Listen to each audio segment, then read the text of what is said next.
नमस्कार। देश की बात में आप सबका स्वागत है, अभिनंदन है। हम लोग अपने आसपास के लोक जीवन में देखते आए हैं कि एक बार गलती हो जाए तो हम कोशिश करते हैं कि दोबारा वही गलती ना हो, नई गलती हो जाए अलग बात है। और एक सामान्य थंब रूल है इंसान के लिए कि भाई एक बार गलती हो गई तो आदमी समझ जाता है कि ऐसा करेंगे तो ये नुकसान होता है, तो दूसरी बार वैसा नहीं करता, अलग किस्म की गलती कर जाए भली। लेकिन कांग्रेस पार्टी बार बार एक ही किस्म की गलती करके, एक ही डीएनए वाली गलती को करके बार बार लगातार अपना नुकसान कर रही है।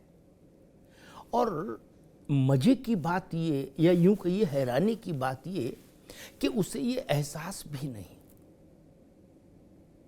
मतलब छोटे से छोटा, कम समझदार से कम समझदार व्यक्ति भी ये जानता है। एक उदाहरण देता हूं। एक छोटा बच्चा है और उसने गलती से गरम तवा छू लिया, माँ के पास चला गया रसोई में खेलते खेलते, और तवे पर रोटी बन रही, उसने भी उंगली रख दी। एक बार जल गया वो, उसको पीड़ा हुई, वो समझ जाएगा, दोबारा और कोई गलती करेगा लेकिन तवे पे हाथ नहीं रखेगा। इतनी बुद्धि तो उस बच्चे में भी होती है। अब आप सोचेंगे भाई कांग्रेस की ऐसी कौन सी बात सामने आ गई जिसको चलते मैं ये विषय लाया।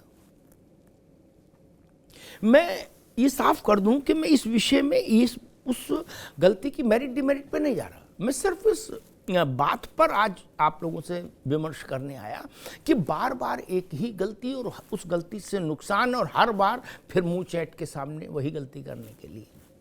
2014 में नरेंद्र मोदी का राष्ट्रीय राजनीति पर उद्भव हुआ। 12 के अंत में उनको भाजपा ने राष्ट्रीय राजनीति के लिए अधिकृत किया और प्रधानमंत्री पद का उम्मीदवार घोषित किया। आपको याद होगा श्रीमती सोनिया गांधी ने एक बार एक चुनावी सभा में कहा नरेंद्र मोदी को लेकर कि ये मौत का सौदागर है। बात छोटी सी थी। अच्छा, सोनिया जी के कहने से सौदागर कोई हो नहीं जाएगा मौत का, लेकिन नुकसान इतना बड़ा हो गया कांग्रेस का। क्या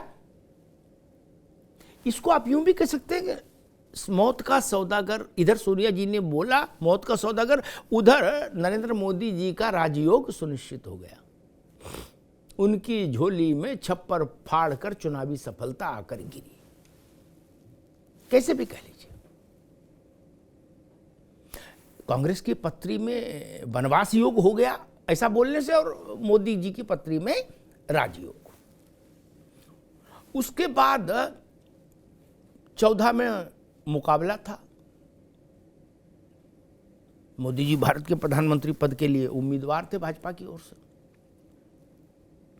ऐसा नहीं लग रहा था कि कोई आंधी चल रही है भाजपा की। सच बात, कांग्रेस 10 वर्ष शासन करके चुकी थी। तभी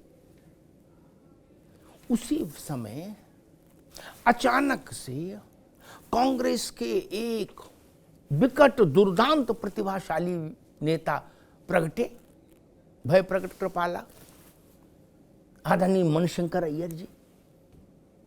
और उन्होंने अपना विचित्र सा मुंह बनाते हुए कहा पत्रकारों से कि ये चाय वाला क्या लड़ेगा, ये चाय वाला लड़ेगा। इसके लिए तो हम इतना कर सकते हैं कि कांग्रेस दफ्तर के बाहर जो फुटपाथ है उस पर थोड़ी सी जगह इसको दे दें, अपना स्टॉल लगा ले चाय का। पता नहीं मोदी जी के ऊपर ग्रहों की कृपा इसी क्षण तक के लिए रुकी थी। इधर बोला भाई ने, उधर कृपा आना शुरू मोदी जी पे। दे कृपा, और इतनी कृपा आई कि कृपा भी हैरान कि इतनी कृपा कहां से आ गई। और मोदी जी का डंका बज गया देश भर में, मोदी मोदी मोदी मोदी। और उनने चाय पे चर्चा, खाट पे चर्चा सब में कर दी, चाय चाय कर दी मोदी जी ने। बाद में लोगों ने समीक्षा की तो पाया कि भाई मोदी जी को अपनी इस प्रचंड विजय के उपलक्ष्य में मणिशंकर अय्यर के यहाँ मोतीचूर के 11 डब्बे मोतीचूर के लड्डू के तो भिजवाने चाहिए। उनके बोले में इतनी शक्ति, लगा कि भाई कांग्रेस अब सीख गई होगी कि बर्बाद हो गया गुलिस्तान, इसका मतलब अब दोबारा नहीं बोलना है। लेकिन इतनी जल्दी समझ जाए और दिशा बदल ले तो फिर कांग्रेस नहीं रहेगी, और आज की कांग्रेस नहीं रहेगी राहुल जी के नेतृत्व वाली, प्रियंका जी के नेतृत्व वाली। फिर 19 का चुनाव आया। राहुल जी ने कहा कि नहीं, अब की मैं खुद मोर्चा संभालूंगा और ऐसी बात लाऊंगा कि बिल्कुल। उन्होंने कहा कि राहुल जी ने चौकीदार चोर है नारा लगवाया। ऐसी कृपा बरसी मोदी जी पर, 14 में जितना जीते थे उससे एक हाथ ऊपर की जीत लेके 19 में आ गए। ऐसा लगा कि सत्यनारायण की कथा समाप्त हुई, प्रसाद वितरित हो रहा है। इतनी विकट सफलता शायद भाजपा ने भी ना सोची हो। लेकिन राहुल जी, अब आप ये भी कह सकते हैं कि राहुल जी ने गिफ्ट कर दी सफलता, या गिफ्ट ना सही, योगदान दिया अपना। कांग्रेस ध्वस्तीभूत हो गई। जब से कांग्रेस ने चुनाव लड़ना शुरू किया 1952 से देश में, पहला चुनाव 52 में हुआ था, तब से आज तक कांग्रेस सबसे कम लोकसभा सदस्यों के साथ खड़ी हुई आके 2019 के चुनाव के बाद। आधा सैकड़ा सदस्य भी उसके पास लोकसभा में नहीं बचे। जिस कांग्रेस के पास कभी 400 से ज्यादा लोकसभा के सदस्य थे। अच्छा, इसी में एक छेपक और ध्यान आ गया कि गुजरात का चुनाव हो रहा था मेरे ख्याल से 19 से पहले, अगर मैं सही याद कर रहा हूं, तो वहां माना जा रहा था कि इस बार लड़ाई कांटे की है, क्योंकि मोदी तो अब वहां है नहीं, तो बाकी जो लीडरशिप है वो उतनी नहीं है और कांग्रेस अच्छा करेगी। राहुल गांधी, अशोक गहलोत मोर्चा संभाले थे गुजरात में। वोटिंग से 3 दिन पहले, अब कांग्रेस कोई खेल ना हो ऐसा कैसे हो सकता है? ये तो कांग्रेस की भी हकतलफी है। फिर प्रकट हुए कौन?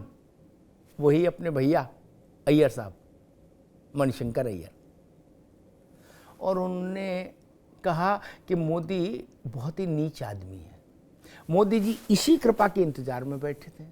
इधर भाई ने बोला, उधर मोदी जी मंच पर बोले हमको नीच कह रही कांग्रेस, हमारी जात को नीच कह रही, मैं पिछड़े वर्ग का हूं इसलिए नीच कह रही है। गई भैंस पानी में कांग्रेस की, और भाजपा गुजरात में जीतकर फिर आ गई। तो इतनी गलतियां आपको मैंने बताई, लेकिन कांग्रेस तो कांग्रेस। राहुल जी का मन फिर मचल गया अभी, इसलिए मैं आज ये देश की बात में ये विषय लाया। बहुतों ने समझाया कि भाई मान जा, बोले ना मेरा मन कर रहा है एक बार और करूंगा। लोगों का भाई कुछ खा ले, पी ले, सो जा, टीवी देख ले, फिल्म देख लो, नहीं, बोले बोलूंगा, माइक मिलेगा वहीं बोलूंगा। चुनाव में नहीं, विधानसभा के चुनाव में निकले थे राहुल जी। उसी वर्ल्ड कप का रिजल्ट आने के दूसरे दिन की बात, शायद दूसरे तीसरे दिन की, वर्ल्ड कप भारत हार गया, वो एक अलग प्रसंग है। राहुल जी ने कहा कि हमारे लड़के अच्छा खासा जीत रहे थे, अच्छा खासा खेल रहे थे। हमारे लड़के मतलब उनके लड़के नहीं, उनकी तो शादी नहीं हुई। क्रिकेट के जो खिलाड़ी हैं हमारे, उनको उन्होंने कहा हमारे लड़के, उन्होंने कहा हमारे लड़के अच्छा खासा खेल रहे थे, जीत रहे थे। पनौती वहां पहुंच गई स्टेडियम में और भारत मैच हार गया।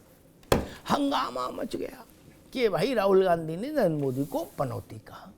भाजपा शायद फिर, भाजपा तो संयोगों प्रयोगों को समझती है अच्छे से।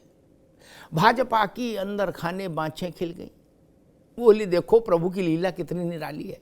क्या भाई हमारे ऊपर प्रभु का प्रेम कम नहीं हो रहा? फिर 24 के चुनाव से पहले भाई ने पनौती कर दिया। अब सवाल ये पूछा जा रहा है कि ये पनौती कांग्रेस के लिए है क्या शब्द? ऐसे ही शब्दों से आप 4 बार चुनाव हारे राज्य और केंद्र मिलाकर। 5वीं बार जब लोकसभा का चुनाव 90 दिन 100 दिन दूर रहा हो तो आपने फिर उछाल दिया पनौती। ये आपकी बुद्धिमत्ता पर सवाल खड़ा होता है कांग्रेस के राजनीतिक प्रबंधकों की बौद्धिक क्षमता पर सवाल खड़ा होता है। आपने इंदिरा गांधी जवाहरलाल नेहरू की समय में कभी ऐसा सुना नहीं। नरसिंह राव भी इसके समय में कभी ऐसा नहीं हुआ। कांग्रेस के और बाकी क्षेत्रीय छत्रपों ने भी इस तरह की भाषा का इस्तेमाल नहीं किया। कहा, एक तर्क दिया जाता है कि भाजपा वाले भी उल्टा बोलते हैं, एक क्षण को इस तर्क को मान भी लें तो सवाल ये है कि जिसके दांत मजबूत हैं वो दांत से अखरोट तोड़ लेगा, जिसके दांत कमजोर हैं उसको तो अखरोट नहीं तोड़ना चाहिए। दांत बाहर आ जाएंगे, अखरोट तो नहीं टूटेगा। वही अंतर है ना। अभी मान भी लिया कि भाजपाई भी ऐसा बोलते हैं, लेकिन वो ऐसा बोलकर चुनावी नुकसान नहीं उठा रहे ना। बाजरे की रोटी हर किसी को पच जाए ये जरूरी तो नहीं। किसी को पच जाती है, किसी को नहीं पचती।